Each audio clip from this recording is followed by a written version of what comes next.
प्रिय दर्शकों, आप सभी का स्वागत है हमारे इस YouTube चैनल पर। दर्शकों, अक्सर आप लोगों के मन में एक भावना जरूर रहती होगी कि आप किसी एस्ट्रोलॉजर के पास जाएं और अपनी कुंडली दिखाएं तो वो आपको बहुत अच्छी अच्छी बात बताएं कि आपका आने वाला समय बहुत अच्छा है, आपको जीवन में बहुत तरक्की मिलने वाली है। यानी हर व्यक्ति ये चाहता है कि उसकी कुंडली के अंदर से उसको कुछ ऐसा बताया जाए जिसको लेकर के वो बहुत ज्यादा उत्साहित हो। लेकिन दर्शकों, ऐसा नहीं होता है। हर कुंडली के अंदर आने वाला समय अच्छा हो यह संभव नहीं है। लेकिन जिज्ञासा हर इंसान को होती है कि वो अपने जीवन के अंदर बेहतर दिनों को जानना चाहता है। ऐसे में एक अच्छी उम्मीद से जब कोई व्यक्ति किसी एस्ट्रोलॉजर के पास जाता है तो एस्ट्रोलॉजर वही बताता है जो कुंडली के अंदर है। यानी केवल 5 से 10% कुंडली ऐसी होती है जिसमें बहुत अच्छी घटनाएं घटित होने के साफ साफ संकेत होते हैं, और 5 से 10% कुंडलियां ऐसी होती हैं जिसके अंदर बहुत अनिष्टकारक योग वहां पर बन रहे होते हैं। लेकिन बाकी की जो बीच की कुंडलियां होती हैं वो एक नॉर्मल कुंडली होती है जिसके अंदर हमको ग्रहों के आधार पर यदि हम अपनी जिंदगी को व्यवस्थित करें तो हमें यहां पर रिजल्ट्स कई गुना बढ़ करके मिलेंगे। ये बात हम सबको बहुत अच्छी तरह से समझनी चाहिए। लेकिन दर्शकों, होता यह है कि जब हम किसी एस्ट्रोलॉजर के पास जाते हैं तो जब हमारी उम्मीदें पूरी नहीं होती है तो हमें थोड़ा सा यहां पर दुख भी होता है कि हम तो गए थे इस उम्मीद से कि यहां पर हमें कुछ अच्छा सुनने को मिलेगा, लेकिन हमें यहां पर अच्छा सुनने को नहीं मिला। दर्शकों, एस्ट्रोलॉजी को आज मैं आपको एक बहुत छोटे उदाहरण के माध्यम से समझाऊं कि एस्ट्रोलॉजी आखिर कैसे आपके जीवन में काम करती है, तो आपको यहां पर बहुत अच्छी तरह से समझ आएगी। दर्शकों, यदि मान लीजिए मैं आपसे कहूं कि एस्ट्रोलॉजी क्या है तो उसका आंसर सिंपल सा एक होगा, एस्ट्रोलॉजी लाइक अ पेन।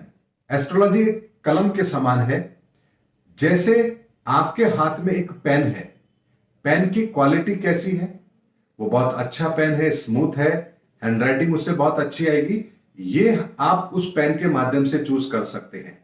लेकिन उस पेन से आप लिखेंगे क्या, यह तय पेन नहीं करेगा, ये आप तय करेंगे। यानी कि उस पेन से आप केवल बैठ के कागज पर लकीरें बना रहे हैं, यह आपके ऊपर निर्भर है। उससे बैठ करके आप अपना होमवर्क कर रहे हैं, यह आपके ऊपर निर्भर है। उससे आप कोई थीसिस तैयार कर रहे हैं, यह आपके ऊपर निर्भर है। या उस पेन से आप कोई काव्य ग्रंथ की रचना कर रहे हैं, यह आपके ऊपर है। यानी पेन आपके हाथ में है, कलम आपके हाथ में है, उसका उपयोग आप कैसे करेंगे यह भी आपके हाथ में है। यानी कि पेन कभी भी आपको यह बाध्य नहीं करता कि आप उस अच्छे पेन से वही लिखे जो वो लिखवाना चाहता है। यानी स्वतंत्रता आपके अपने हाथ में है कि आप उसका उपयोग कैसे करेंगे। एक अच्छे से अच्छे पेन को लेकर के भी आप कागज को खराब कर सकते हैं, और एक हल्के से 2 रुपए के पेन से भी आप एक बहुत बड़े काव्य की रचना कर सकते हैं। इस चीज को आपको समझना रहेगा। यानी कि जीवन के अंदर हमें जो संसाधन मिले हैं वो एक कलम के समान है। उन संसाधनों का आप अपने जीवन में कैसे उपयोग करेंगे? केवल भोगने के लिए उपयोग करेंगे, किसी दूसरे को उस ताकत से परेशान करने के लिए उपयोग करेंगे, या केवल स्वयं के लिए करेंगे, या अपने परिवार के लिए करेंगे, या फिर देश समाज राष्ट्र के लिए करेंगे, यह आपके ऊपर निर्भर करता है। यानी ऐसे में यदि लिमिटेड संसाधन होने के बावजूद भी यदि आपका ध्येय बड़ा होगा, परमार्थ का होगा, देश हित का होगा, तो यहां पर आपको सफलताएं भी बड़ी मिलेंगी। जैसे एक काव्य की रचना जब होती है तो व्यक्ति उस काव्य की रचना को पढ़कर के प्रभावित होता है। यहां पर वो ये नहीं देखता कि यह काव्य किस पेन से लिखा गया है। लेकिन वहीं पर यदि एक कागज को बहुत ही गंदे तरीके से खराब कर दिया जाए लिख करके, तो यहां पर यह नहीं देखा जाएगा कि यह कागज के ऊपर जो लिखा गया है यह बहुत ही कीमती पेन से लिखा गया है। यह यहां पर महत्वपूर्ण नहीं है। ठीक उसी तरीके से यदि एक व्यक्ति बहुत बड़े घर में पैदा हुआ है, करोड़पति अरबपति है, लेकिन फिर भी यदि उसके कर्म बेकार है तो समाज उसे कभी भी याद नहीं रखता है, और ना ही समाज में उसे कोई प्रतिष्ठा प्राप्त होती है। लेकिन वहीं पर एक व्यक्ति साधारण घर में पैदा हुआ हो, लेकिन उसके विचार उच्च हो, आदर्श उच्च हो, उसका कर्म श्रेष्ठ हो, तो वो छोटा सा इंसान भी जिंदगी के अंदर लाखों करोड़ों लोगों की प्रेरणा बनता है। जिसका उदाहरण यदि मैं आपको देना चाहूं तो यहां पर लाल बहादुर शास्त्री का मैं उदाहरण आपको दे सकता हूं, अन्ना हजारे का उदाहरण मैं दे सकता हूं। इनके पास कोई बहुत बड़े संसाधन नहीं थे, लेकिन उन्होंने अपने कर्म के द्वारा इतिहास के अंदर अपने लिए वो स्थान निर्धारित किया है जो हर किसी को नसीब नहीं होता है। यहां पर मैं मदर टेरेसा की बात करूं तो वो भी यहां पर एक बहुत साधारण सा जीवन उन्होंने जिया है और जीवन के अंदर उन्होंने बहुत ही बड़े आदर्श को यहां पर उन्होंने स्थापित किया है। अगर मैं यहां पर आपसे नेल्सन मंडेला की बात करूं तो वो भी एक बहुत बड़ा उदाहरण है। यानी कि यहां पर जीवन के अंदर संसाधनों का होना महत्वपूर्ण नहीं है, आपके कर्म का श्रेष्ठ होना महत्वपूर्ण है।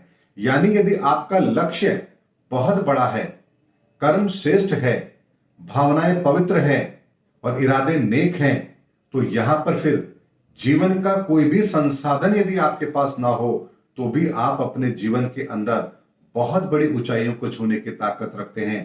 जीवन के अंदर ऐसी कोई बाधा नहीं आएगी जो आपको उस ऊंचे मुकाम तक पहुंचने में बाधा साबित हो। यानी व्यक्ति के गुणों की ही पूजा होती है, उसके संसाधनों की नहीं होती है। संसाधन आज हैं, कल नहीं रहेंगे, लेकिन गुण हमेशा आपके साथ रहते हैं। ऐसे में हमें जीवन के अंदर अपने गुणों पर भरोसा करना चाहिए, अपनी काबिलियत पर भरोसा करना चाहिए और हमेशा एस्ट्रोलॉजर के पास जब हम जाते हैं तो हमें एक बात जरूर पूछनी चाहिए कि मैं इस जीवन के अंदर वो कौन से सामर्थ्य लेकर आया हूं जिसके द्वारा यदि मैं जिंदगी के अंदर उन चीजों को साथ लेकर चलूं तो मुझे जिंदगी के अंदर कामयाबी मिल सकती है। क्या वो रास्ता मेरा समाज सेवा का है? क्या वो रास्ता मेरा नौकरी का है? क्या वो रास्ता मेरा व्यापार का है? क्या वो रास्ता मेरा राजनीति का है? या मुझे किस तरीके से अपनी जिंदगी को देखना चाहिए ताकि जिंदगी के अंदर मैं एक बहुत बड़े मुकाम को अपने जीवन में हासिल कर सकूं। और यही मार्गदर्शन हमें एस्ट्रोलॉजर से लेना चाहिए। जीवन के अंदर जो घटनाएं घटित होंगी उनका समय यदि आपको पता हो और उनके अनुसार यदि आप अपने कार्य की व्यवस्थाओं को सही ढंग से रखेंगे तो जिंदगी के अंदर कोई भी तकलीफ आपके मार्ग के अंदर बाधा नहीं डाल सकती, ये बात निश्चित है। दर्शकों, उम्मीद करता हूं मैंने अपने इस वीडियो के अंदर आपको एक मैसेज देने की कोशिश की है कि जिंदगी के अंदर ग्रहों की परिस्थिति से ज्यादा उन ग्रहों की परिस्थिति को संभालना महत्वपूर्ण है। यदि आप उसमें कामयाब हो गए तो फिर जिंदगी के अंदर सफलताएं आपके कदम चूमेंगी, चाहे फिर परिस्थितियां कितनी ही विपरीत क्यों ना हो, क्योंकि प्रकृति कभी किसी के साथ अन्याय करती ही नहीं है। उम्मीद करता हूं दर्शकों मेरा वीडियो आपको जरूर पसंद आया होगा। अगले वीडियो में आपसे फिर मुलाकात होगी, तब तक हमारे चैनल पर बने रहिए। जय हिंद, जय भारत।